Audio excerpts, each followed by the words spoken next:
day 68 of the Trump administration, and whatever the elements of their policy agenda may be, another day was dominated by this investigation into Russian ties and the kind of spy novel qualities it has taken on over time.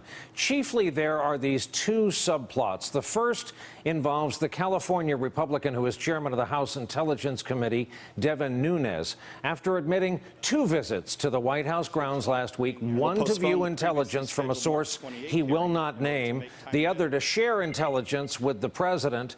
Nunes is ignoring increasing pressure, mostly from Democrats, to step aside from his post. The list of lawmakers calling for it, however, now includes one Republican, North Carolina Congressman Walter Jones.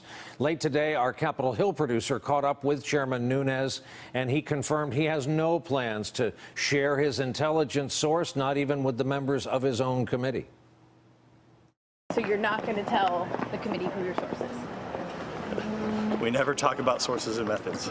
Okay, and I wouldn't expect you to do that either. You guys are so infatuated with sources. And you're waiting to hear back from Comey before you schedule Yates? Yes. And any? I mean, look, we have a lot of. I mean, we have the witnesses that we want, but we don't know who the Democrats want to bring in.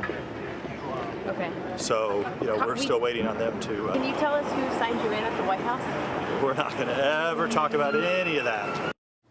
House Speaker Paul Ryan also today resisting calls to remove Chairman Nunes. Here he is taking questions from our own Casey Hunt. Two questions, if I may. One, should Devin Nunes recuse himself from the Russia investigation? And two, do you know the source of his information? No one knows. That was quick. The other story that unspooled a bit more today involves Sally Yates. She was the Obama holdover acting as Attorney General who was fired by President Trump because she said the Justice Department would not defend the Trump administration's first travel ban. But just before she was fired, she was the very same Sally Yates who tipped off the White House to the fact that Michael Flynn wasn't telling the truth about his meetings with Russia's ambassador to the U.S. Yates also told the White House she was worried that Flynn was further vulnerable to blackmail by Moscow. Sally Yates was due to testify in a House Intelligence hearing scheduled for today. Here is what that testimony would have included, according to Ranking Member Adam Schiff. The chair did not want the hearing to go forward with Sally Yates because it would be very damaging to the White House. She has important information the public ought to hear about what led to the firing of Michael Flynn. That testimony involves Flynn's secret conversations with the Russian ambassador on the subject of sanctions. Those sanctions dealt with the Russian hacking of our elections designed to help Donald Trump. Sally Yates can shed important light on that. I think for that reason, the White House does not want her to testify. Let's bring her in. Let's hear what she has to say.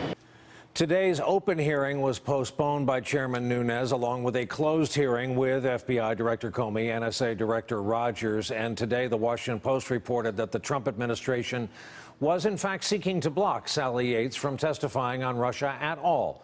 The Post report details the back and forth through both letters and meetings between the Justice Department and Yates' own attorneys.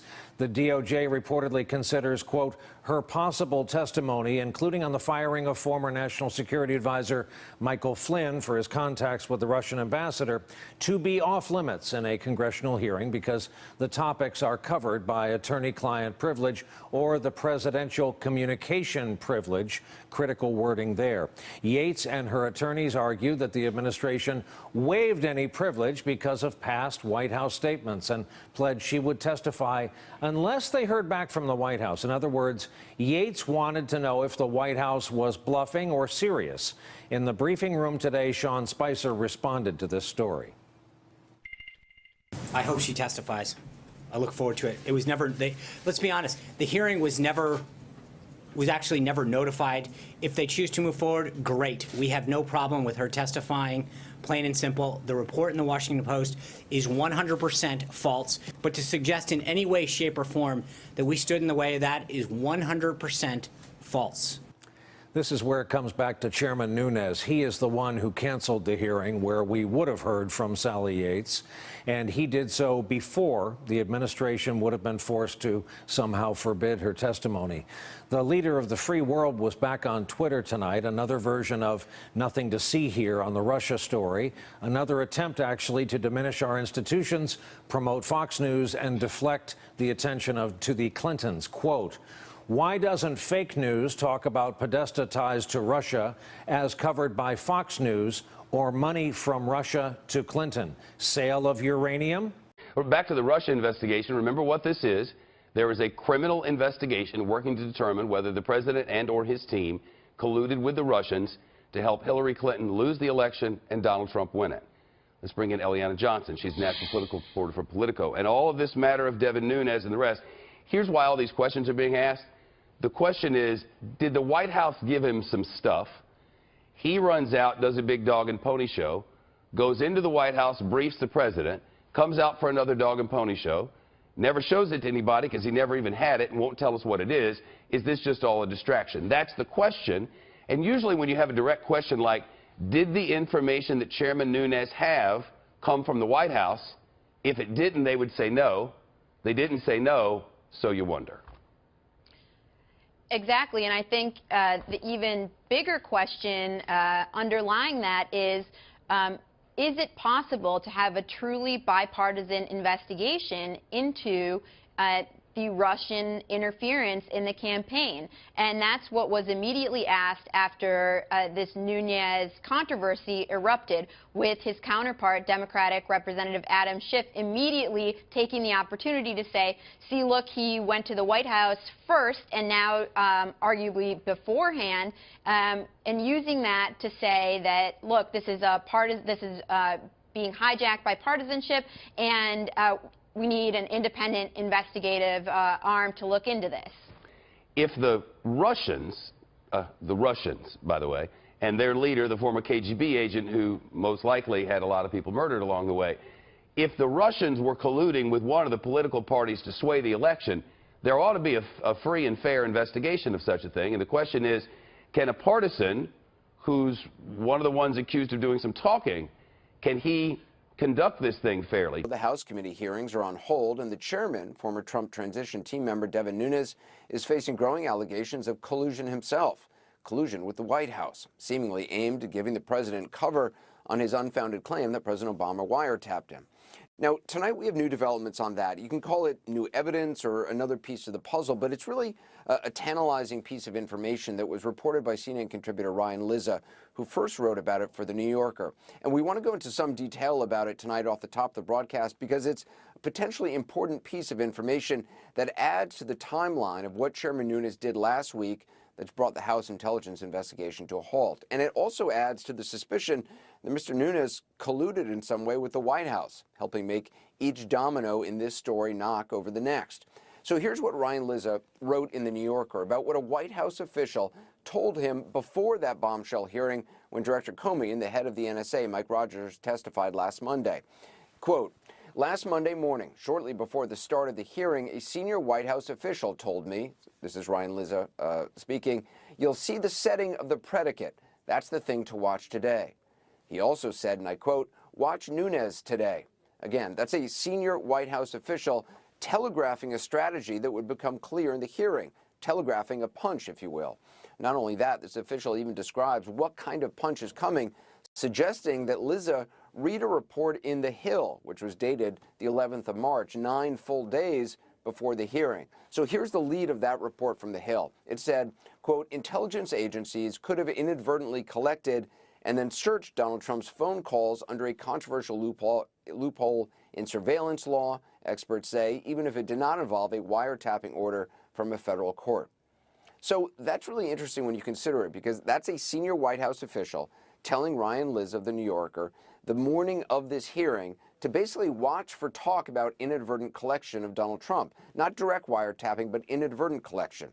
And to specifically watch Nunes. The New York Times named 2 national security staffers, Ezra Cohen-Watnick and Michael Ellis. The report said they gave House Intelligence Committee Chairman Devin Nunes evidence that Trump aides were caught up in surveillance of foreign officials. Last week, Nunes viewed classified documents in a secure facility on White House grounds. He then briefed the media and the president. At the time, White House spokesman Sean Spicer said White House staffers were not Nunes' source. It doesn't really seem to make a ton of sense. So I'm not aware of it, but it doesn't really pass the smell test.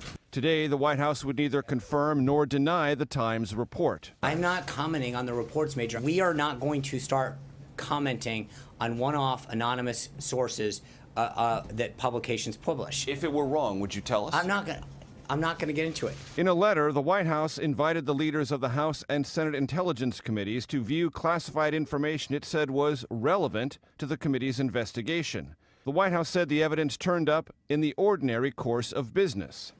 Adam Schiff is the top Democrat on the House Intelligence Committee. He says today's report raises even more questions about the actions of the White House and Chairman Nunes. And they can present it to the White House staff or the president himself at any time. So why all the cloak and dagger stuff? The White House contends this incidental collection of information on Trump transition officials may have broken the law. Scott, the two staffers named by the New York Times did not respond to requests for comment. The New York Times is now reporting, as of the last hour and a half or so, that two White House officials helped give the Republican chairman Devin Nunes intelligence reports that he then shared with President Trump, but did not share with his own committee, or for that matter, as far as we know, anyone else. According to the reporting of the Times, one of those officials is Michael Ellis. He's a lawyer who works on national security issues at the White House counsel's office. He reportedly worked for the House Intelligence Committee. The second man is a 30-year-old named Ezra Cohen Watnick, the senior director of intelligence at the National Security Council. According to several reports, President Trump earlier this month saved his job after the National Security Advisor, Lieutenant General H.R. McMaster, told Cohen Watnick that he was moved to a different position. That apparently happened because of concerns that the man was too political, too pro-Trump. Much of that pressure apparently came from officials at the CIA. The White House in the last hour refused to comment. A reporter today even quoted Press Secretary Sean Spicer from last week, when Spicer himself said it would be ridiculous for the White House to have given the Nunes the information. Here, listen. You said that doesn't pass the smell test on March 23rd. Now there's reporting I think again within the White House that they were the sources of this. I'm just trying to put those two things together. Number one, the first quote that you're reading, if you actually go back, I was responding to, I was very clear that I said, based on what Chairman Nunes had said. So I'm gathering that's an important you've part learned of it. something new since then. So please tell us. Right, and again, Major, I've commented on this both yesterday and today, that your obsession with who talked to whom and when is not the answer here. It should be the substance. Well, it is the substance, but the process in this case really matters because remember, Chairman Nunes and his committee are conducting the House investigation into Russian meddling in our election and possible collusion with Trump officials. Last week, Chairman Nunes claimed he saw intelligence reports showing U.S. officials may have incidentally monitored Donald Trump or his top aides. In other words, he tried to change the subject. Chairman Nunes held a news conference, then briefed the president, then held another news conference. President Trump, after the briefing, said he felt somewhat vindicated in making his false claim that President Obama ordered wiretapping at Trump Tower. Chairman Nunes has said that didn't happen. President Obama did not order wiretapping. We also learned about a secret meeting that Nunes had on White House grounds the night before. Now, Chairman Nunes claims he needed to be in a secure area. He's also refused to give up his sources, though he has not denied that they came from inside the White House. His spokesman said as much today after the Times report came out. All of this after the Speaker of the House, Paul Ryan, told CBS that Nunes said a whistleblower gave him the info. He had told me that like a whistleblower type person had given him some information that was new, that spoke to the last administration and part of this investigation. He briefed me about it, didn't know the content of it, only knew the nature of it, and that he was going to brief others. A whistleblower type person, clearly very different from two men who work inside and for the White House. The point here, as had long been suspected and as the New York Times now reports, Chairman Nunes apparently gave the White House cover with information provided by the White House and seen by no one else.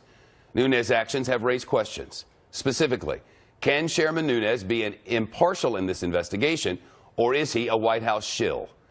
Lawmakers on both sides of the political aisle have called for an independent investigation, and Democrats have questioned whether Chairman Nunes has served as a surrogate for the White House itself. Our chief White House correspondent, John Roberts, on Fox Top Story and live on the North Lawn. It's starting to make a little more sense now. The pieces are slowly starting to come out, Shep. You could call it a drip, drip, drip if you like, but every day we learn something a little bit more. I'll be honest with you that the names of Ezra Cohen-Watnick and Michael Ellis have been known to us for the past few days, but we have had nobody to corroborate that information, nobody to say that they were the people who were in fact involved in letting Chairman Nunes into the Eisenhower Executive Office building on the 21st of March. But now the New York Times says that it has a couple of sources in government, American officials, who have confirmed that those were in fact people who were involved in getting Chairman Nunes the information. And here's why the process is important in this particular case, because it's a kind of an affair of connecting the dots here. You'll remember that the week before Chairman Nunes came out with that bombshell of information, the president had suggested that something was going to come out next week. Then you look at the idea that the information, which is potentially exculpatory as to what the president was saying regarding wiretapping in those tweets from Mar-a-Lago back at the beginning of March, came not from outside the White House, but inside the White House on the executive branch computer system, and that one of the persons who was allegedly involved in getting that information to Chairman Nunes is somebody who works in the National Security Council, who H.R. McMaster, the new National Security Advisor, wanted to remove from his position, but he was reportedly kept in that position by the president himself after pressure was brought to bear by senior political operatives within the White House. I asked Sean Spicer about that connection earlier in the briefing. Here's how that exchange went. It's reported that one of the people who was involved in uncovering that information is a White House staff member who was kept in his position over the request of the National Security Advisor by the political leadership here at the White House. Does the process not then take on some relevance? We have invited the chairman and the ranking members who are looking into this and reviewing the matter up here.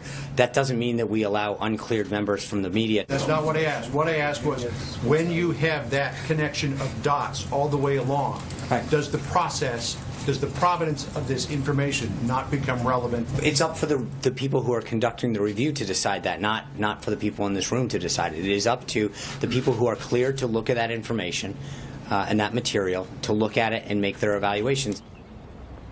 We reached out to the chairman of the House Intelligence Committee, Devin Nunes' office, to get reaction to this, in particular these names that have come out in this New York Times reporting. I was told by a spokesman, quote, as he stated many times, Chairman Nunes will not confirm or deny speculation about his source's identity, and he will not respond to speculation from anonymous sources. Interesting to note, Shep, that the briefing is always delayed by about 10 minutes, sometimes 15 minutes, longer if there's news that's breaking. It was delayed by a half an hour today, not long after that New York Times report came out, and at the very top of the briefing, before he opened it up to questions, Sean Spicer said that the White House had developed some information that was, or uncovered at least, some information that was relevant to the investigation into Russia and to unauthorized leaks, and it had sent a letter up to the chairman of the ranking members of both the House and the Senate Intelligence Committees, offering them the opportunity to go down here and view that information, though Secretary Spicer would not say whether that information was germane to what the president had tweeted out about wiretap.